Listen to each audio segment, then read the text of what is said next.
IBN 7 हौसला है। दिल्ली के त्रिलोकपुरी की जहां आज 5 दिनों के बाद धारा 144 में कुछ ढील दी गई।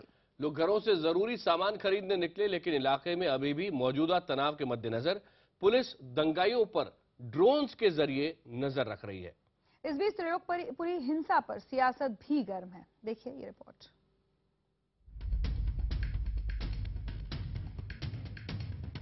दिल्ली के त्रिलोकपुरी में दंगाइयों पर नजर रख रहा है ड्रोन। दंगे के दौरान तोड़फोड़ में इस्तेमाल होने वाले सामान पर भी है ड्रोन की नजर। जी हां, मुजफ्फरनगर और मेरठ की तर्ज पर राजधानी के त्रिलोकपुरी में भी पुलिस ड्रोन का इस्तेमाल कर रही है। इस ड्रोन में कैमरे लगे हैं। ड्रोन को ऊपर हवा में उड़ाया जाता है और फिर उसमें लगे कैमरे के जरिए इलाके का जायजा लिया जाता है। ये है इसका रिमोट और इसी के साथ लगी है स्क्रीन। इसी स्क्रीन पर ड्रोन के कैमरे के जरिए तमाम तस्वीरें दिखती हैं। त्रिलोकपुरी में पुलिस ड्रोन के जरिए एक तो अंदरूनी इलाके के घरों पर नजर रख रही है, खासकर घरों की छतों पर पथराव के लिए रखे गए सामान जैसे ईंट और बोतलों को जांच रही है।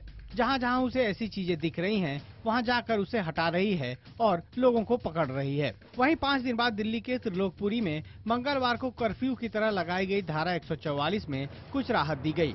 दोपहर 2 से शाम 5 बजे के लिए लोगों को जरूरी सामान खरीदने की इजाजत मिली। मशीन लगाता हूँ तभी काम करता हूँ, मगर काम ही नहीं कर पा रहा हूँ। किसी पैसे मांग के लेके जब सब्जी लेके आया हूँ मैं। आज थोड़ी राहत मिली है तो सब्जी खरीद। हाँ जी, अब राहत मिली जाके जब सब्जी खरीदाऊंगा। वहीं IBN 7 ने इलाके के लोगों से बात की। उसमें एक है लैला। लैला ने अपने साथ और लोगों को जुटाकर दंगाइयों को अपने इलाके में आने से रोका। इनके मुताबिक हिंसा फैलाने आए ज्यादातर लोग बाहरी थे। हजारों दंगाई के लोग में हमारे ब्लॉक में घुसने की कोशिश कर रहे थे, लूट मार करने की कोशिश कर रहे थे, कत्लेआम करने की कोशिश कर रहे थे, मगर हम लोगों ने इस गेट के अंदर ने उनको नहीं आने दिया दंगाई को। वहीं त्रिलोकपुरी में मामूली सी बात से भड़की हिंसा के पीछे इलाके के पूर्व विधायक पर कांग्रेस और आम आदमी पार्टी उंगली उठा रही है।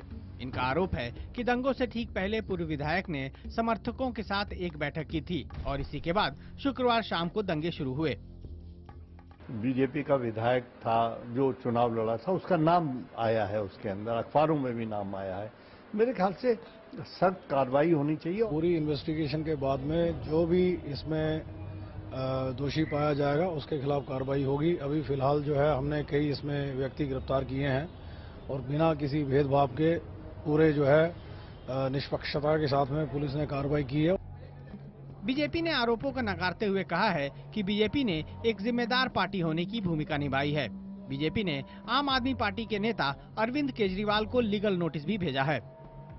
दिल्ली के अंदर एक प्रकार का भ्रम फैलाना, उसके लिए हमने एक उनको निर्वाचन आयोग को भी हमने एक वो दिया है, अपना शिकायत दी है और उसके साथ ही हमने लीगल नोटिस भी पार्टी की तरफ से हमने दिया है। पुलिस पर भी यहां हालात पर वक्त रहते काबू न पाने का इल्जाम है। गृह मंत्रालय ने रिपोर्ट भी तलब की है। वहीं पुलिस इन आरोपों को नकार रही है।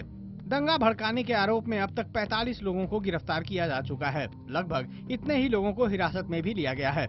लेकिन त्रिलोकपुरी को फिलहाल जरूरत है शांति की, ऐसे लोगों की जो लोगों को तोड़े नहीं बल्कि उन्हें जोड़े। जरूरत है त्रिलोकपुरी को 70 साल की सावित्री दादी को सुनने की, उनकी बातों पर अमल करने की।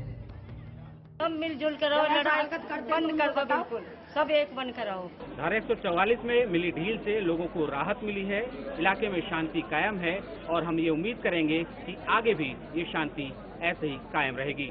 पुनीत त्रिपाठी, दिल्ली, IBN 7।